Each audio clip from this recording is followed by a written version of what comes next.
Friends, before we dive in, make sure to subscribe to my channel, hit the notification bell so you never miss a new audiobook, and give this video a thumbs up.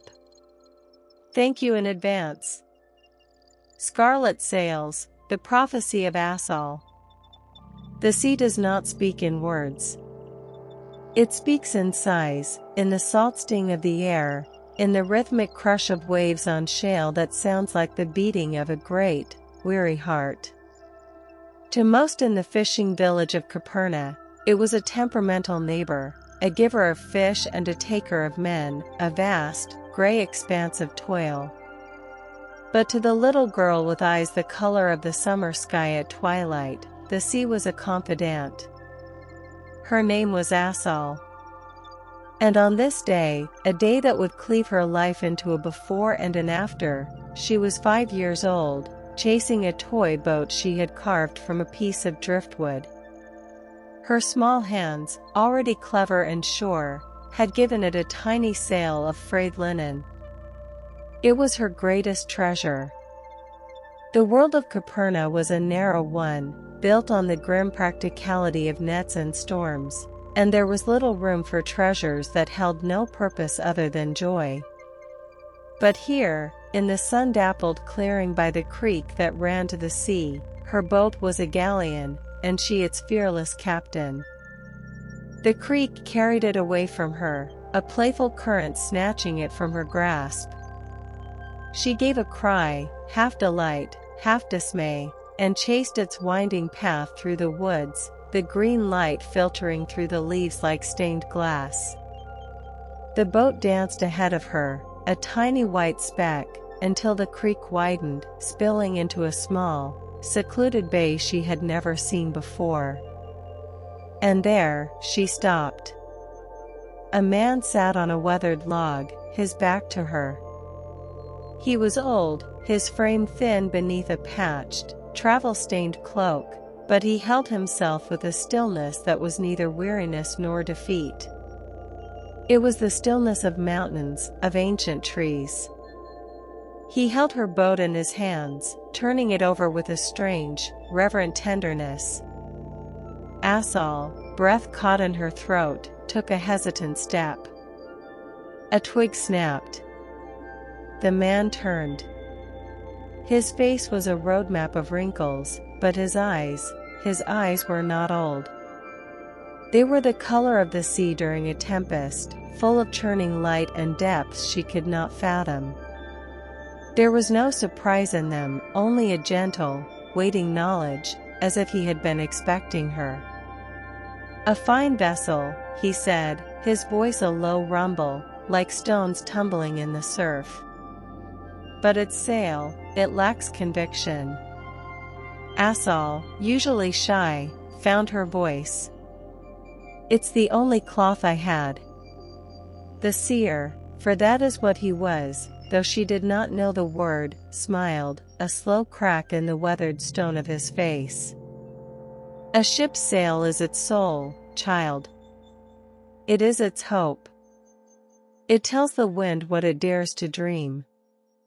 He looked from the boat to her, and his gaze seemed to pierce right through her, to the very core of the longing she didn't yet have a name for. "Would you like me to tell you your future?" She nodded, mesmerized. He closed his eyes for a moment, his hand resting on the little boat. The air in the clearing grew still. The very light seemed to thicken, to gather around him. When he spoke again, his voice was different. It was no longer just his own, it was layered, as if the wind and the water and the very earth were speaking through him. "You will grow into a woman of light and longing, Assol," he began, his gaze fixed on something far beyond the trees, beyond the sky. "And one day, years from now, when you have known sorrow and isolation, and your faith is all that remains, a miracle will sail into this very bay." Assol's heart beat a wild, frantic rhythm against her ribs. "It will be a ship such as you have never seen," he continued, his voice gaining a rhythmic, poetic cadence. A ship with mighty, sweeping sails of a color so brilliant it will hurt your heart to look upon them. Scarlet. Red as the first drop of blood from a pure heart, red as the wine of dawn, red as the fire of a love that defies all reason. He leaned forward, and his storm-colored eyes held hers, captive. And on the deck of that ship, a prince. A prince in spirit, if not in title. He will be strong, and brave, and he will have crossed oceans and fought demons for you. He will come for you, Assol. Only for you. And he will take you from this place to a kingdom of morning mist and starlit shores, where your one, great heart will never be lonely again. The seer fell silent. The spell held for a breath, too. Then, he handed her back the boat. The frayed linen sail was still white. Remember, he said softly, the extraordinary light fading from his eyes, leaving only the gentle, tired old man. The prophecy is a seed. It needs your belief to grow. Without it, it is just a story. He stood, patted her head with a hand that felt like warm bark, and walked away, disappearing into the shadows of the woods without a backward glance. Assol stood alone in the bay, the toy boat clutched to her chest. The world looked the same, the green leaves, the chuckling creek, the distant sigh of the sea, and yet, it was utterly, irrevocably changed. A constellation of impossible, beautiful words had been mapped onto her soul. She ran home, her small feet flying over the moss and roots, the prophecy a song in her blood. She burst into the small, tidy cottage where her father, Grin, mended a fishing net, his strong, silent hands moving with a rhythm as familiar as the tides. "Papa! Papa!" she cried, breathless, her eyes shining with stars. "A wizard! A wizard told me my future." Grin looked up. He was a man of few words, his own heart scarred by the sea that had taken his wife. He saw the radiant, unshakable belief in his daughter's face and felt a cold dread settle in his stomach. He listened as she tumbled out the story, the Scarlet Sails, the prince, the glorious kingdom. He did not laugh. He did not mock. He simply pulled her onto his lap and held her tight, his chin resting on her sun-warmed hair. He knew the people of Capernaum. He knew the weight they placed on practicality, on the grim acceptance of a life that offered no miracles. A dream like this was a dangerous, fragile thing. It was a beacon that would draw only scorn. "It was just a story, my little seagull," he murmured, his voice rough with love and fear. A kind old man telling a little girl a pretty story. But Assol shook her head, her small body vibrating with certainty. "No, Papa. It is true. I know it is true." And because he loved her more than anything in the world, Grin said nothing more. He simply held her, praying that the world would be kind, that the dream would fade gently, like the sunset, and not be shattered. His prayers went unanswered. The secret, as secrets do in a small village, did not stay secret. A child's exuberance is a leaky vessel. The story spread, first as a curiosity, then as a joke. Assol and her Scarlet Sails. The children chanted it as a rhyme when she passed. The women clucked their tongues, pitying Grin for having a moon-touched daughter. The fishermen, their faces carved by wind and disappointment, saw her faith as an affront to their own resigned existence. The years turned. The little girl grew into a young woman, her sky-blue eyes now shadowed with a quiet understanding of her place in the world. She was Assol of the Scarlet Sails, the mad dreamer. The village had built a cage of laughter and pity around her, and she lived within it, a solitary figure on the cliffs, her gaze forever turned toward the horizon. She spoke less, but the belief did not die. It deepened. It sank from a childish fantasy into the bedrock of her soul. It was no longer just a hope for rescue, it was a quiet, unyielding knowledge, a pact between her and the sea. The sea, which never mocked her, which whispered its ancient, comforting secrets in a language only she could hear. She would stand for hours, the wind tangling her chestnut hair, watching the endless procession of gray waves. And in the sigh of the surf and the cry of the gulls, she heard the same refrain over and over, a promise etched upon her heart. One day, he is coming. Far away, across that same vast, indifferent sea, a man who did not believe in promises stood at the helm of a ship, his own heart a fortress of scars. His name was Gray. And the storm that was gathering on the horizon, a bruise of purple and black against the dying sun, was about to change everything. The sea was not a confidant to Gray, it was an adversary, a refuge, and a penance. It was the only thing vast enough to hold the tempest that raged within him. Standing on the quarterdeck of the Secret, his boots planted wide against the rising swell, he was a study in contained fury. His face, all sharp angles and shadowed planes, was a map of a fallen house, his eyes the gray of a winter sky before the snow, cold, distant, and promising a sting. He was Arthur Gray, last son of the once great House of Gray, a name now synonymous with treason and ruin. His father, Lionus Gray, had been a duke, a master strategist, and a man whose ambition had curdled into something dark, something that sought to challenge the crown itself. Gray had been barely 20, steeped in the privilege and pride of his name, when the rebellion shattered.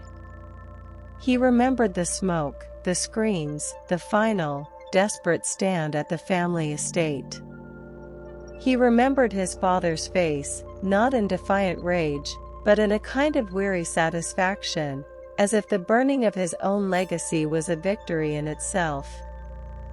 A Gray does not surrender to fate, boy, Lionus had growled, shoving a heavy purse and a sealed letter of marque into his hands.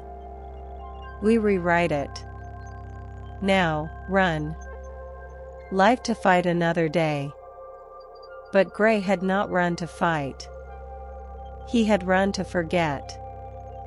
He'd used the gold to buy the Secret, a swift, sturdy brig, and had taken to the sea, turning his back on the empires of men, on honor, on the very concept of legacy. He was an exile, a ghost ship haunting the trade lanes, his nobility buried beneath the salt crust on his coat and the cynicism in his heart. His crew, a motley assembly of the lost and the loyal who had followed him into exile, knew better than to speak of the past. They followed the set of his jaw, the quiet, precise orders, and the unspoken grief that was his constant companion. Captain, came the voice of his first mate, Nate, a man whose face was as weathered as old sailcloth. The glass is falling fast. This is no common squall. Gray didn't turn. He could smell it on the wind, the metallic tang of ozone, the raw power building in the atmosphere. The sky to the west was an ugly, bruised purple, and the sea had taken on a sinister, oily sheen. Shorten sail, Gray commanded, his voice low but cutting through the wind. Batten everything down. Steer for the lee of the nearest landmass. He glanced at the chart in his mind. There's a bay on the leeward side of the Caperna Peninsula. It should offer some shelter. "Aye, Captain," Nate said, already bellowing orders. But the storm had no intention of being outmaneuvered.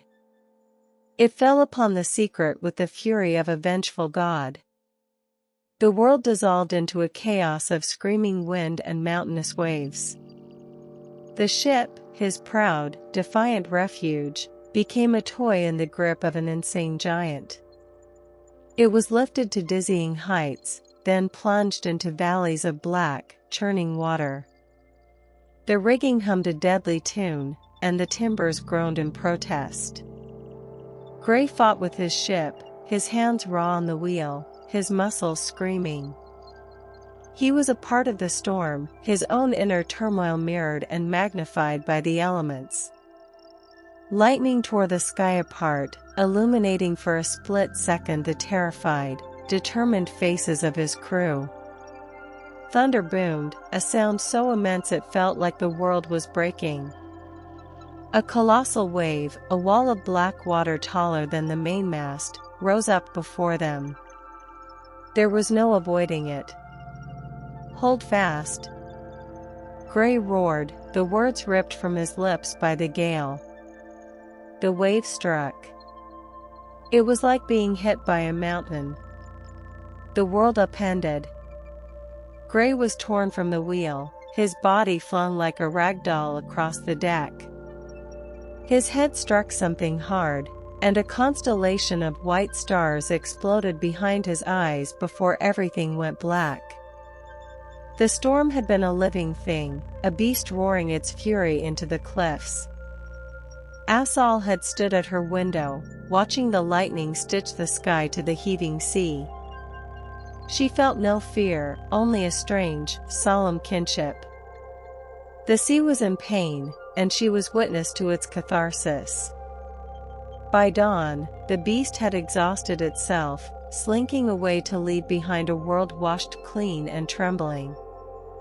The air was sharp and new, the sea a churned expanse of green and gray, littered with its wreckage.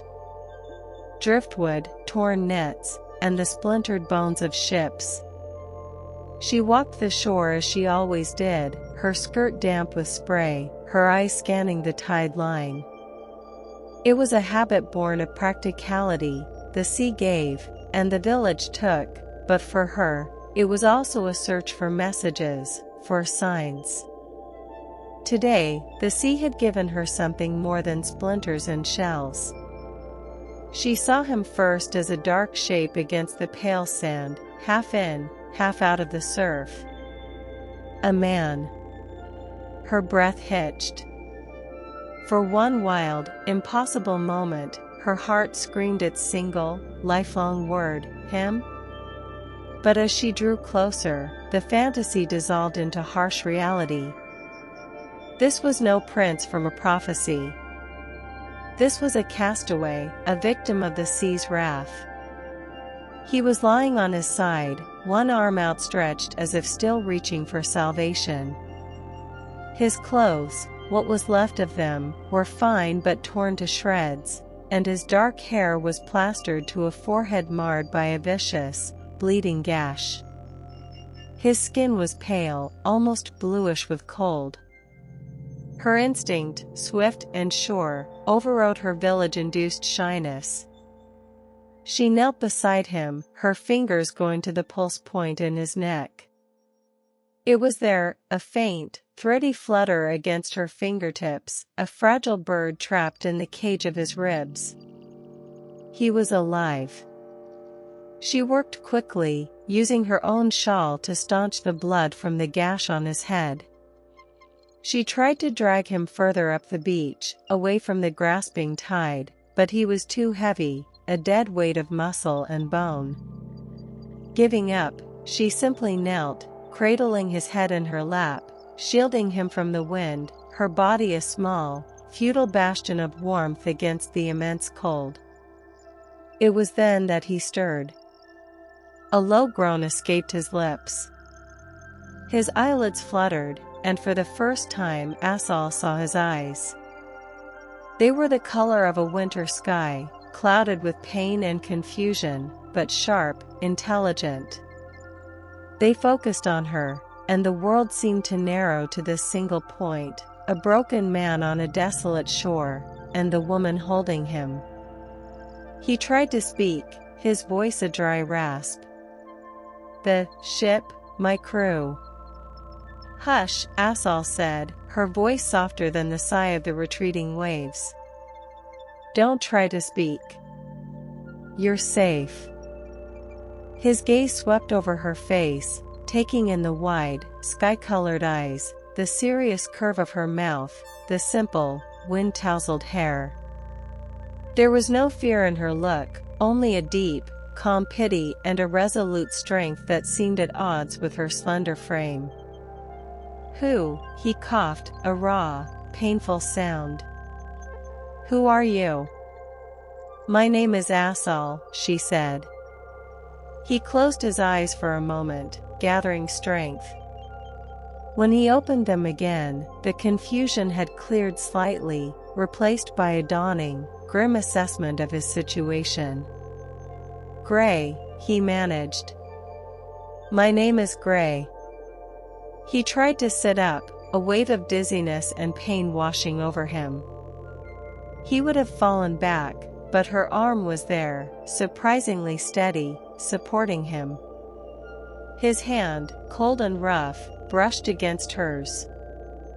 It was a simple, accidental contact, but a jolt, sharp and undeniable, passed between them, not of passion, but of profound, inexplicable recognition. It was the feeling of two disparate stars, flung across a black expanse, suddenly finding their orbits intertwined. In that moment, for Gray, the roar of the storm, the taste of salt and failure, the weight of his exile, it all faded into a dull hum. The only thing that was real was the quiet strength in the arm that held him, and the impossible, sea-deep blue of her eyes, looking at him not as a castaway, not as a disgraced noble, but simply as a man who needed help. And for Assol, the prophecy, the Scarlet Sails, the prince, they all shimmered and receded like a mirage. This man, Gray, was not a myth. He was real. He was wounded, and heavy, and his eyes held a sorrow that spoke to the lonely places in her own soul. He was not the fulfillment of a dream. He was something more immediate, more human. He was a responsibility. And in the quiet, steadfast acceptance of that responsibility, a new kind of magic, fragile and earthbound, began to stir. The world returned to Gray in a series of disjointed sensations.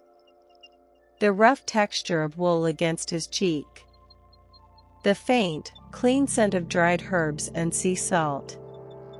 A dull, throbbing ache that had taken up residence in his skull and radiated outwards, mapping the contours of his battered body. Most of all, a profound, unnerving silence, broken only by the distant, rhythmic sigh of the sea. He was not on his ship. The secret was never this still. He forced his eyes open, wincing at the stab of daylight from a small, lead-paned window. He was in a single-room cottage, Spartan but scrupulously clean. Nets hung on the walls, their intricate webbing like giant, frozen spiderwebs. A cold hearth stood opposite him. He was lying on a narrow cot, buried under a pile of blankets.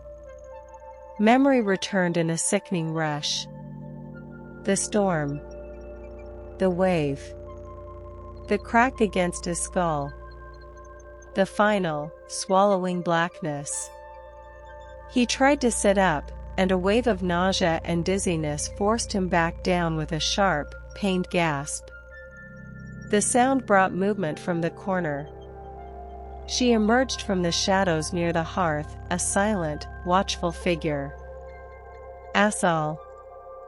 He remembered the name, the eyes. She held a wooden bowl in her hands. You should not move, she said, her voice as calm and steady as it had been on the beach. The gash on your head is deep. You've lost blood. My crew, Gray rasped, his throat parched. The secret. I do not know, she said, her honesty brutal in its simplicity. The sea gave only you to the shore this morning. The storm, it was a great one. Despair, cold and heavy, settled in his gut. Nate. The others. All lost to his father's curse, to his own failure to outrun a storm. He was the sole survivor. The last Gray, adrift in a hovel in some forgotten fishing village. The irony was a bitter pill. Assol approached the cot and knelt beside it. You must drink this. It will help with the pain. She offered the bowl. It contained a pale, steaming liquid that smelled of chamomile and something earthy. He was a duke's son, trained to be wary of poisons and potions. But the genuine, uncomplicated concern in her eyes disarmed him. He let her help him raise his head enough to sip. The tea was bitter, but a soothing warmth spread through his chest.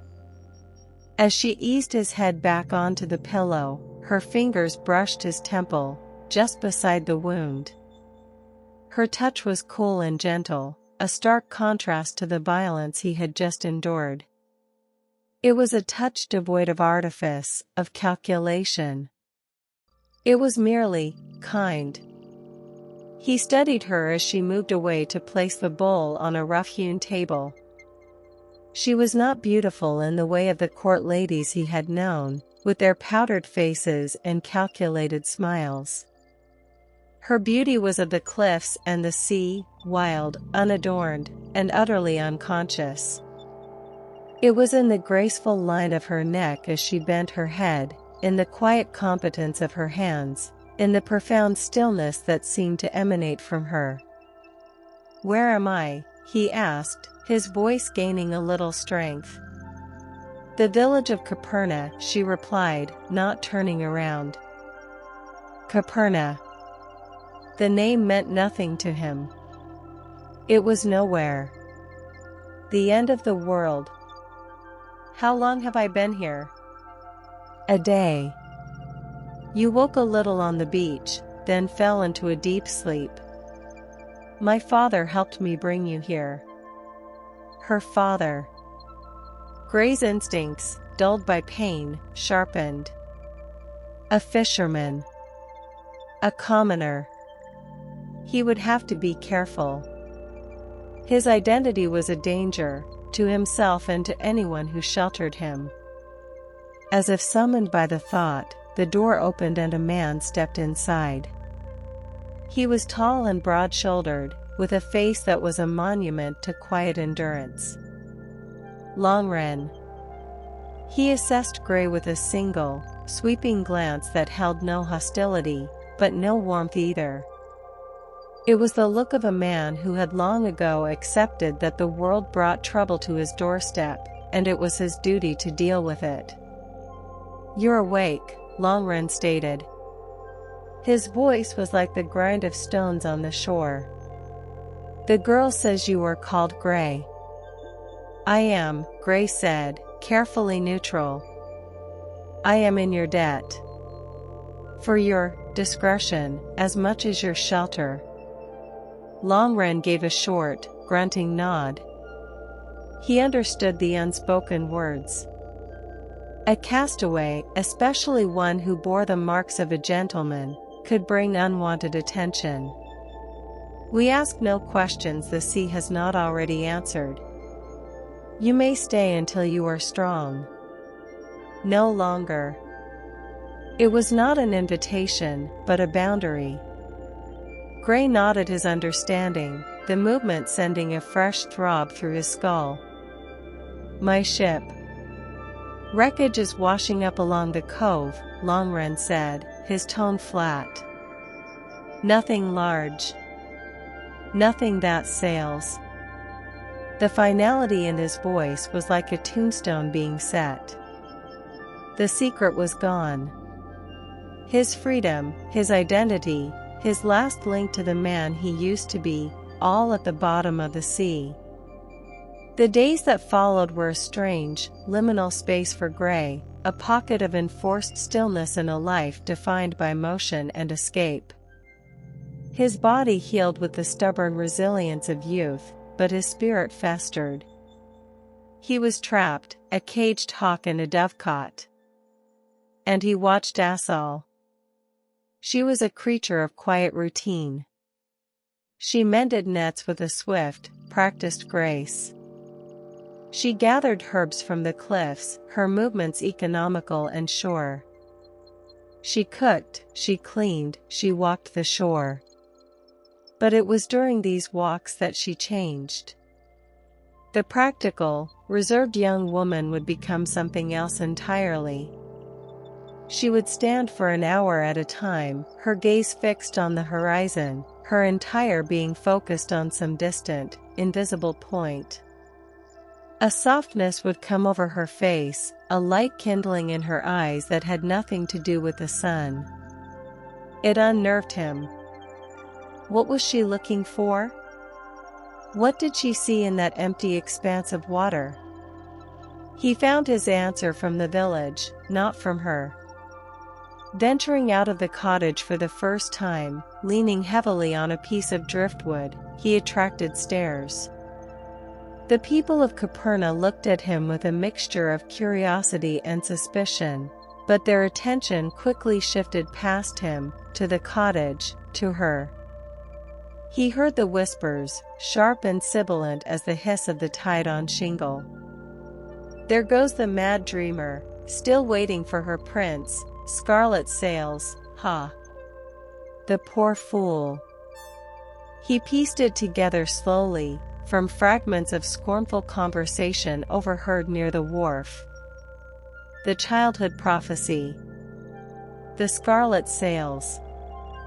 The prince who would come. They thought her a laughingstock, a pathetic simpleton clinging to a children's fairy tale. And yet, when he returned to the cottage and saw her looking out the window with that same, unshakable faith, he felt not derision, but a strange, protective anger. How dare they? How dare these small-minded people mock something they could not comprehend? Her belief was a flame in their world of damp grayness, and they sought to extinguish it out of sheer spite. One evening, as a blood-orange sun sank into the sea, staining the waves in fleeting, crimson streaks, he found her standing at the cliff's edge. The wind whipped her hair and dress, but she stood as still as a figurehead. He came to stand beside her, the silence between them comfortable now, woven with threads of unspoken understanding. They mock you for it, don't they? He said quietly, his gaze also on the horizon. The prophecy. He felt her glance at him, but he didn't turn. Yes, she said, her voice calm. They always have. And you still believe? To stop believing would be to stop breathing, she replied, and the simple conviction in her tone was more powerful than any logical argument. It is not a hope, Gray. It is a knowing. The sea told me. It tells me still. He wanted to argue. He wanted to tell her about the cold, hard realities of the world, about fathers who betrayed their sons, about storms that shattered ships and dreams with equal indifference. He wanted to tell her that destiny was a story men told themselves to make their suffering seem purposeful. But the words died in his throat. He looked at her profile, etched against the dying light, and saw not delusion, but a profound and terrifying courage. She had built her entire life on this one fragile premise, and she stood by it, alone against the world. It was the most reckless, magnificent thing he had ever witnessed. In that moment, something shifted inside him, a tectonic plates of his soul grinding against each other. The cynicism that had armored his heart for years developed a hairline crack. And through that crack, he saw not a mad dreamer, but a woman of immense and unwavering faith. A woman whose belief was so pure, it felt like a force of nature itself. He, Arthur Gray, who believed in nothing, found himself wanting to believe in her. He said nothing more. He simply stood with her in the gathering twilight, the wind a mournful song around them. And for the first time since the storm, since his exile, perhaps for the first time in his entire life, the tempest within him began to still. The cracking gray cynicism did not heal, it widened, becoming a chasm through which a new, disorienting light streamed. He was no longer just a shipwrecked noble convalescing in a fisherman's hut. He was a man becoming undone by the quiet force of a woman's dream. He began to see the world of Caperna through the lens of her isolation. He noticed the way villagers averted their eyes when she passed, the way mothers pulled their children closer, the condescending pity in the shopkeeper's tone when she traded her carefully mended nets for flour and salt. Each slight, each whispered Scarlet Sails, was a small, sharp stone added to the wall around her. And she bore it all with a dignity that shamed his own self-pity. His strength returned slowly, the pain in his head receding to a dull echo. He started to help Longren with the heavy work, splitting wood, repairing the stone wall that bordered their small plot of land. It was physical, mindless labor, and he found a strange peace in it. Longren was a man of few words, but his silence was not empty, it was observant. He watched Gray, his gaze weighing the exile's calloused hands against the fine, if ruined, cut of his clothes. One afternoon, as they sat on overturned buckets, mending a large net stretched between them, Longren spoke without looking up from his work. "The sea gives, and the sea takes," he said, his voice a low rumble.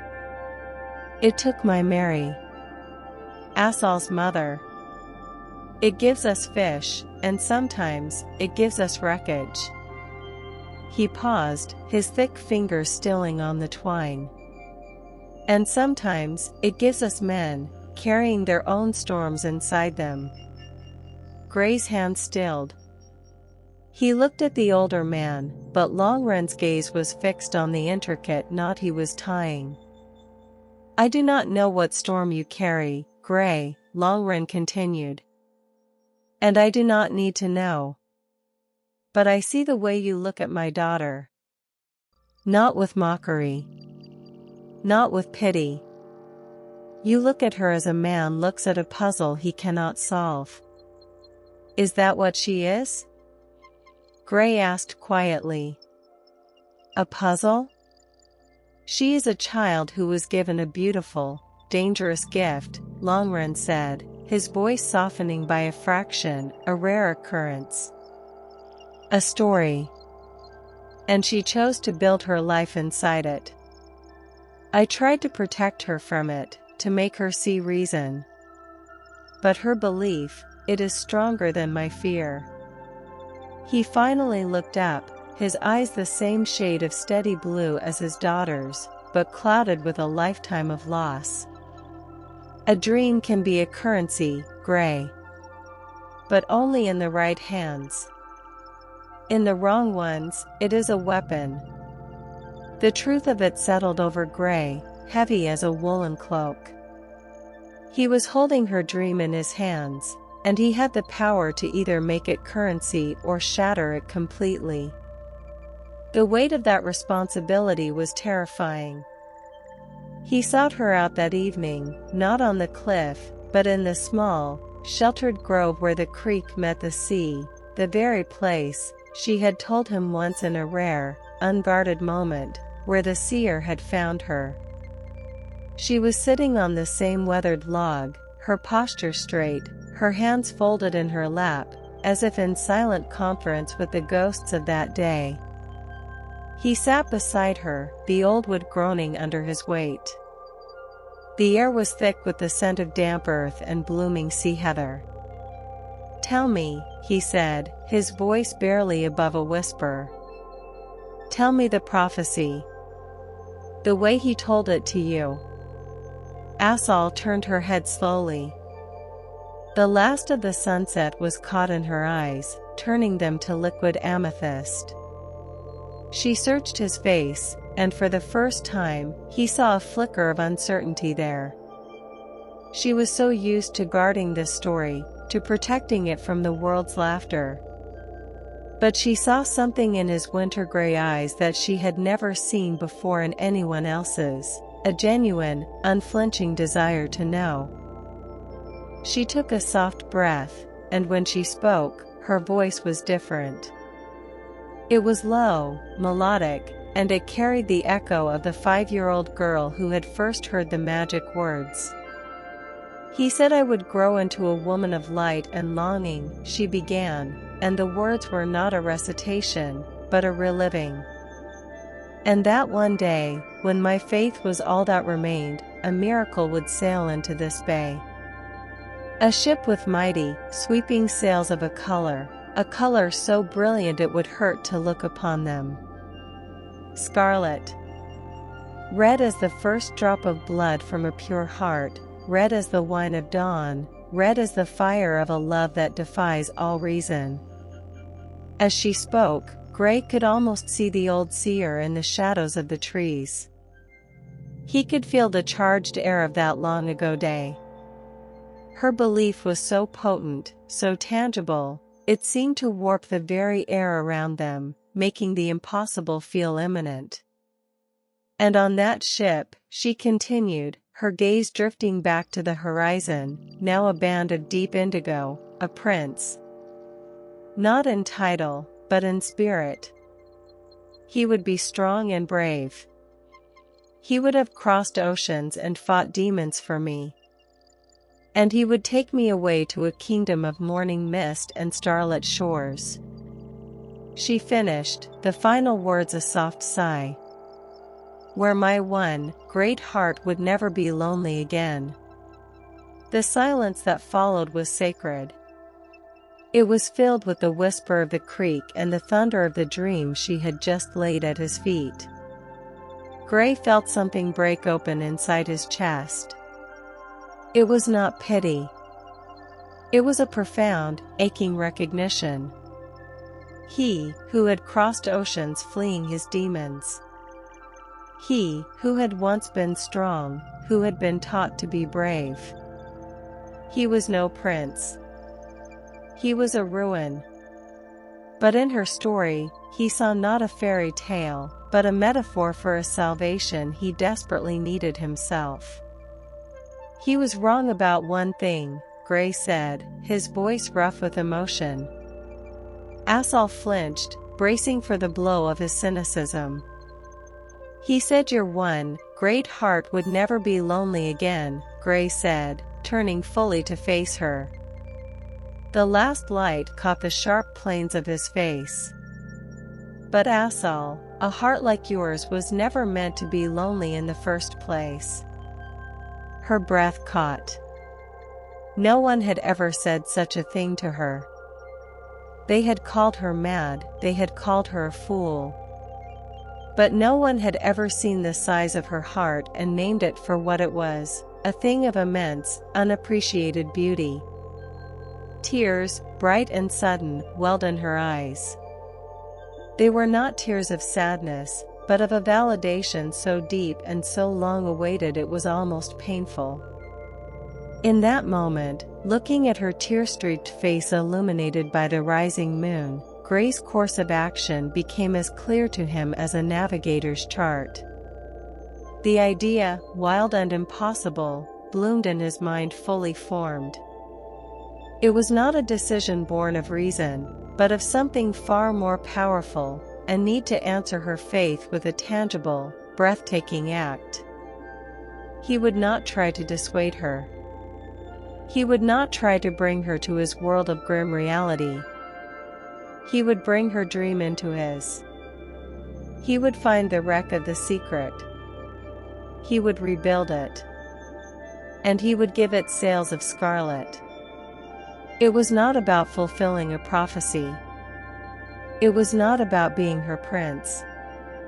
It was about proving to her, and perhaps to himself, that in a world that traded in cruelty and disappointment, a single, unwavering belief could be powerful enough to reshape reality.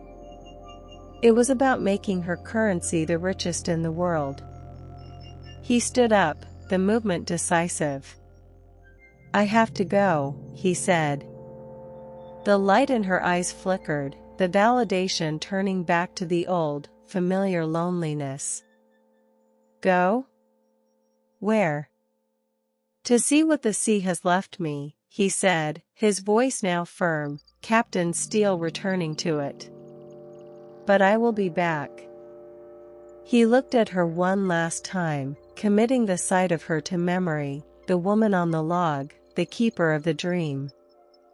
Then he turned and walked away, not as a broken castaway, but as a man with a purpose. He was going to build a miracle. The wreckage of the secret was a sorrowful sight, a carcass of her former self strewn across a rocky, secluded inlet a league down the coast. Her mainmast was a shattered tooth, her hull gashed open, her proud lines broken. To any other eye, it was a total loss, fit only for firewood and sorrow. To Gray's eyes, it was a foundation. He stood on the pebbled shore, Nate at his side. The grizzled first mate had found him 2 days prior, emerging from the woods with 2 other surviving crewmen, their faces haggard with relief. They had clung to wreckage and been washed ashore further down the peninsula.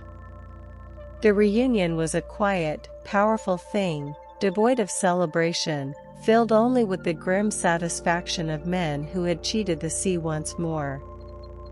"She's a long way from the water, Captain," Nate said, spitting a stream of tobacco into the sand.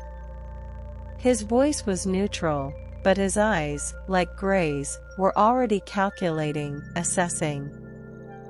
"Then we will put her back in it," Gray replied, his tone leaving no room for argument. He pointed. "The keel is sound. The starboard hull is mostly intact. We can use the wreck of the old longboat for timber. There are forests here. We'll cut what we need." Nate nodded slowly. "Aye. It can be done. But it will take time. And secrecy. The villagers. The villagers will see only fishermen salvaging wreckage," Gray said, his gaze hardening. "They will not see a ship being reborn." And so, the work began. It was a brutal, all-consuming labor that blistered hands and strained muscles. Gray worked alongside his men, his noble blood meaning nothing against the heft of an axe or the pull of a saw. The rhythm of physical toil was a balm to his restless spirit. By day, they were shipwrights, their world reduced to the scent of fresh-cut pine and the ring of hammers. By night, they slept in a lean-to built against the cliff face, the sea their constant, whispering companion. But Gray's mission had 2 parts, and the second was far more delicate than the first. He ventured into the port town of Liss, a larger, busier place than Caperna, a day's walk away. Here, he was not a castaway, but a man with a purpose and, thanks to a few gold coins salvaged from a hidden locker on the secret, the means to achieve it. He found a dye merchant, a small, bird-like man surrounded by bubbling vats and the pungent smell of chemicals and plants. "I need a color," Gray said, his voice low. The merchant smiled, gesturing to shelves laden with powders and liquids. I have every shade, sir. Ochre for the fisherman's wool, woad for the dyer's, madder for the scarlet, Gray interrupted. Not just red. Not vermilion.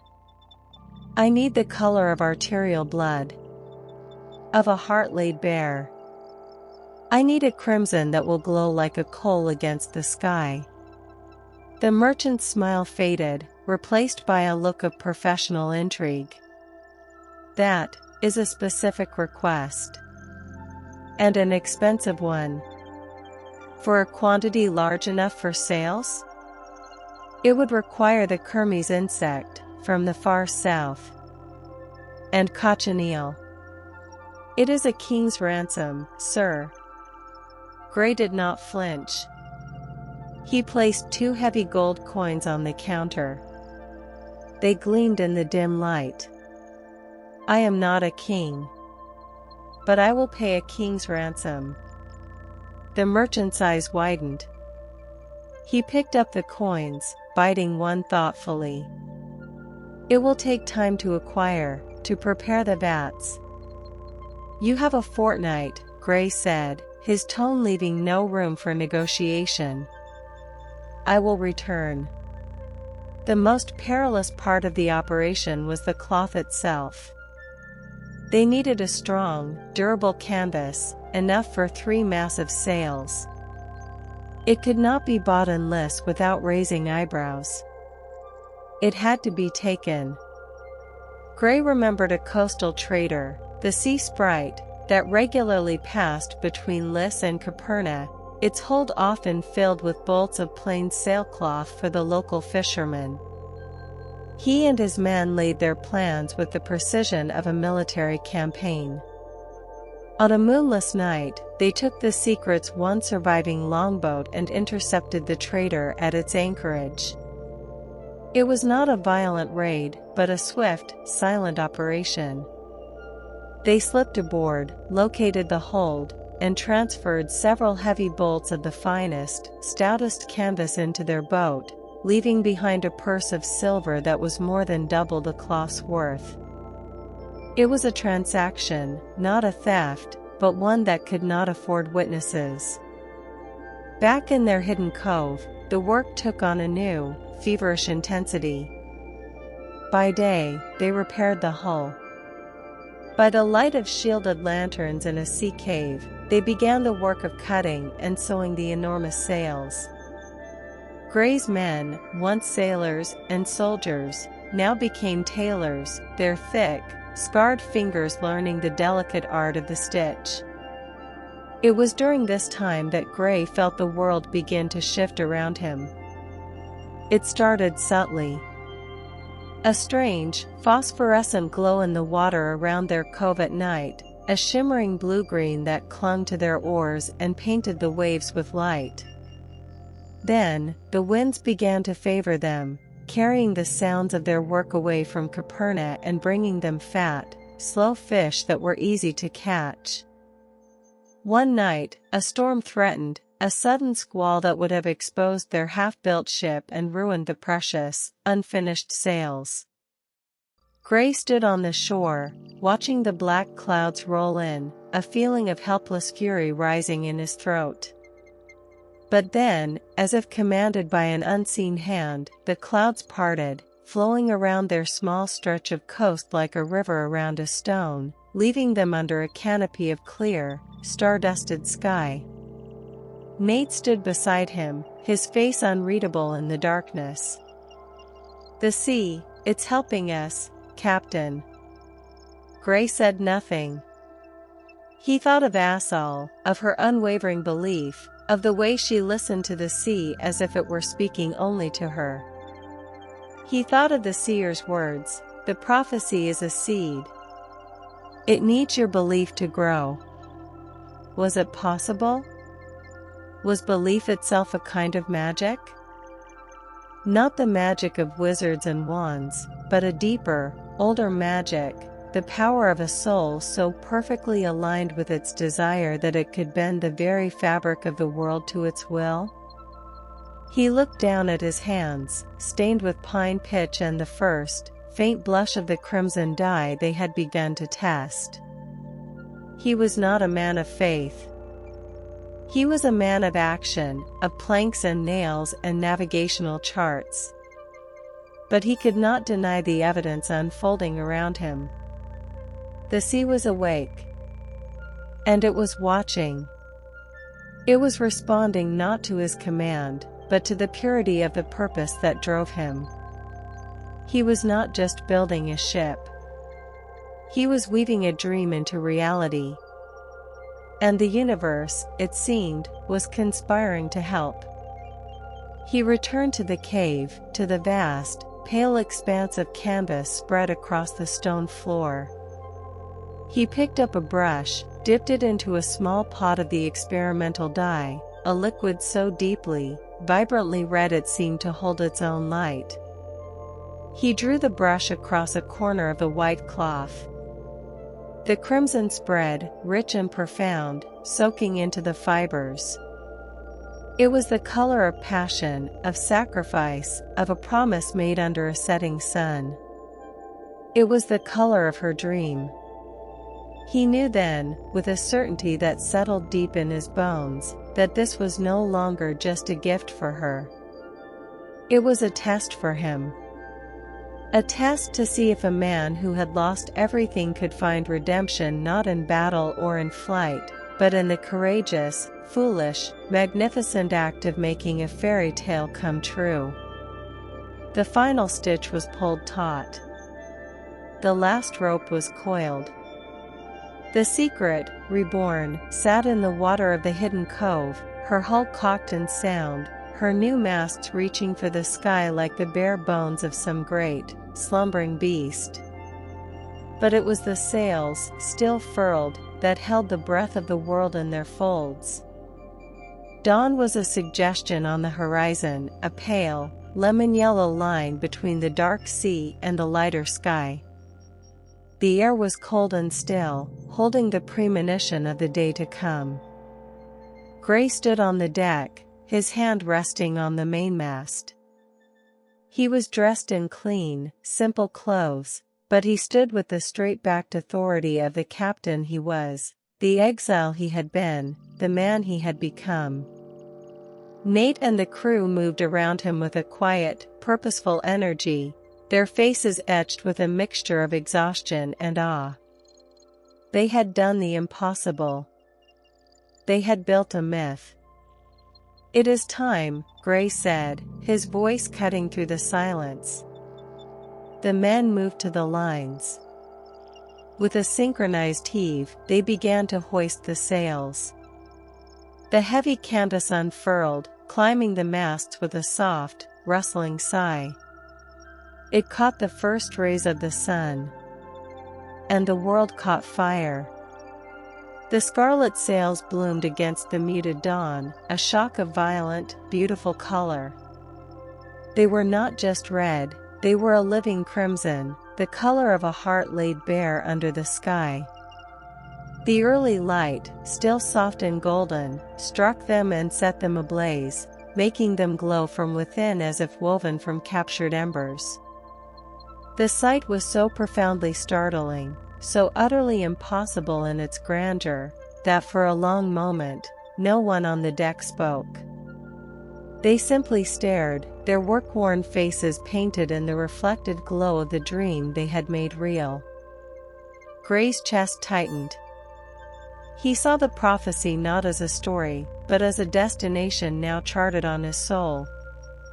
This was no longer about Assol's faith alone.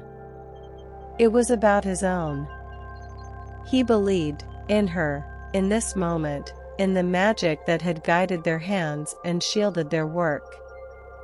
"Unfurl them all," he commanded, his voice thick.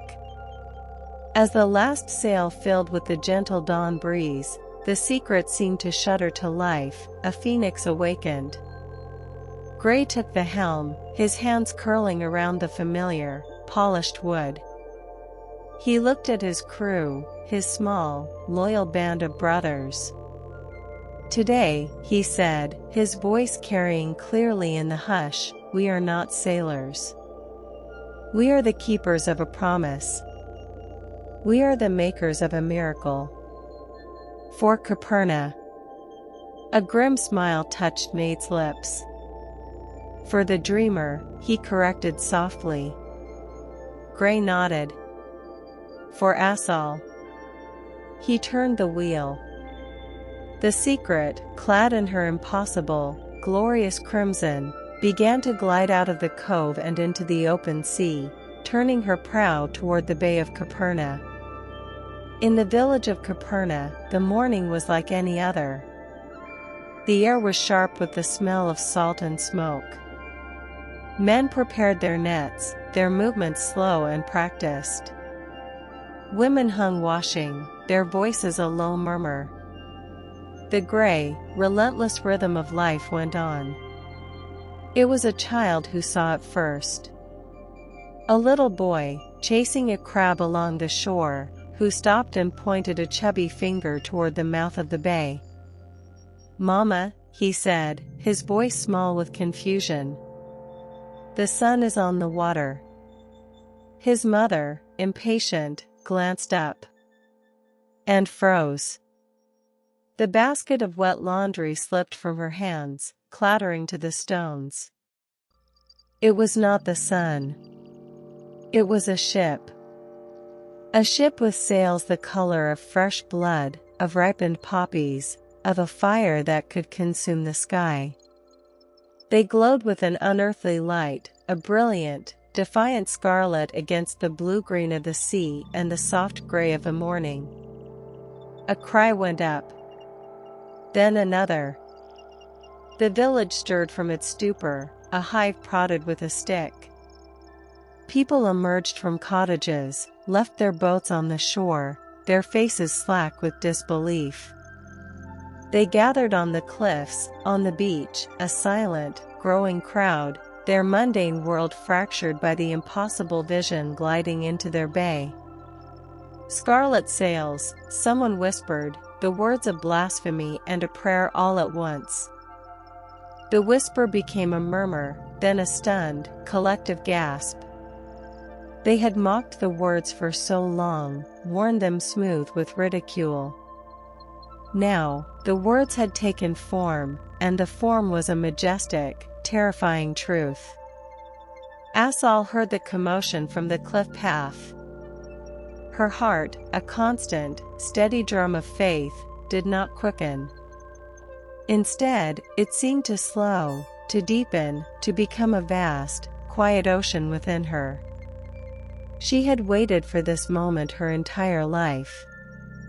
She had built her soul around its certainty. And now that it was here, there was no panic, no hysteria. Only a profound, all-encompassing peace. She walked to her place on the headland, the place where she had stood for 1,000 sunsets and 1,000 dawns.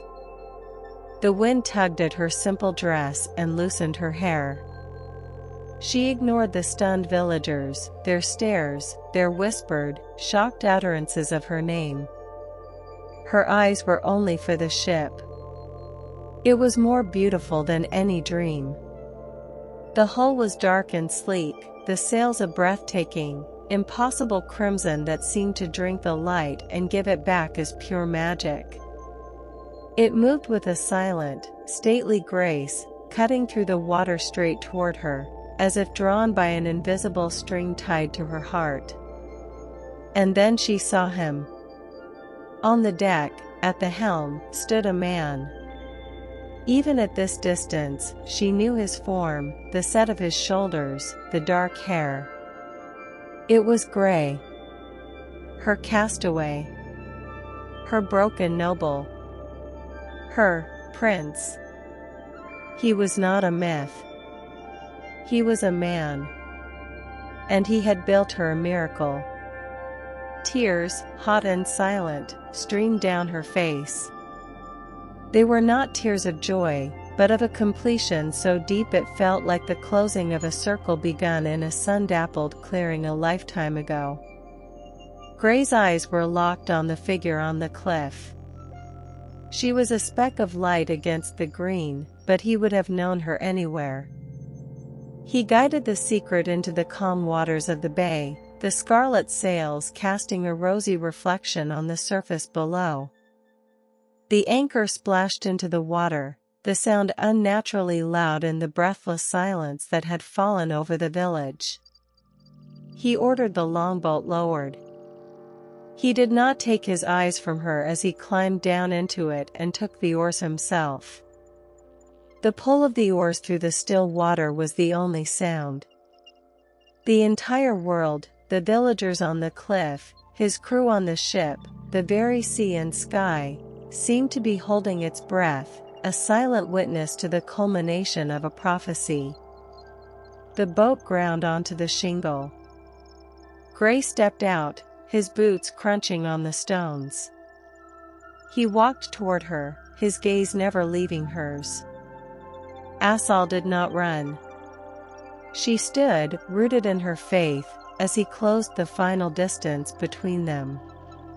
He stopped before her, so close she could see the flecks of silver in his winter gray eyes, see the emotion raging in them, awe, trepidation, a love so fierce it stole her breath.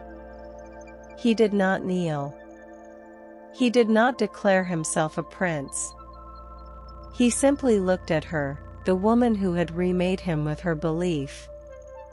"I have seen many things in this world, Assol," he said, his voice low and rough, meant only for her.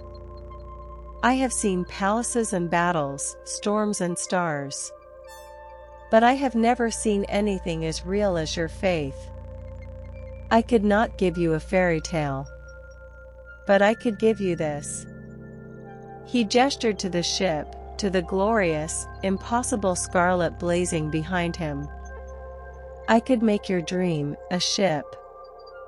Assol looked from his face to the ship, then back to his face. The prophecy, the seer, the scarlet sails, they all fell away, leaving only the essential, breathtaking truth. "You are the dream, Gray," she whispered. "You always were." She took a step forward and placed her hand in his. His fingers closed around hers, strong and sure, their grip a promise, a homecoming, a destiny made real not by magic, but by the courage to believe. He led her to the longboat, helping her in. As he took up the oars again and began to row back toward the secret, the spell over the village broke. But there was no more laughter, no more mockery. There was only a stunned, reverent silence, and the dawning, humbling understanding that they had witnessed a miracle they had been too blind to see growing in their midst. On the deck of the ship, under the magnificent canopy of the scarlet sails, Gray turned to her. The sun was fully above the horizon now, setting the crimson cloth ablaze, wrapping them in a cocoon of golden light. "Where do we go?" Assol asked, her eyes shining with a future she had always known was hers. Gray smiled, a true, unshadowed smile that transformed his face.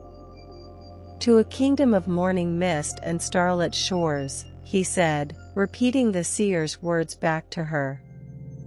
"Where your one, great heart will never be lonely again." He gave the order. The sails, full and proud, caught the wind. The secret began to move, turning away from the shore, from the past, from a world of gray, and into the vast, open horizon. Assol stood at the railing, Gray's arm around her, the scarlet sails glowing above them like a second sun.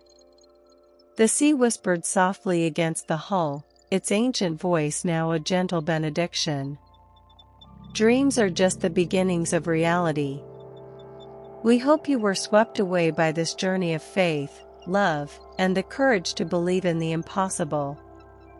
If this story touched your heart, we would be so grateful if you could help others find it. Subscribe to the channel so you never miss a new tale. Leave a comment below, we'd love to hear your thoughts. What did the Scarlet Sails mean to you? Did you believe in Assol's dream? And if you enjoyed this, please give this audiobook a like. Your support is the wind in our sails, helping us bring more beautiful stories to life. Thank you for listening. Until the next adventure.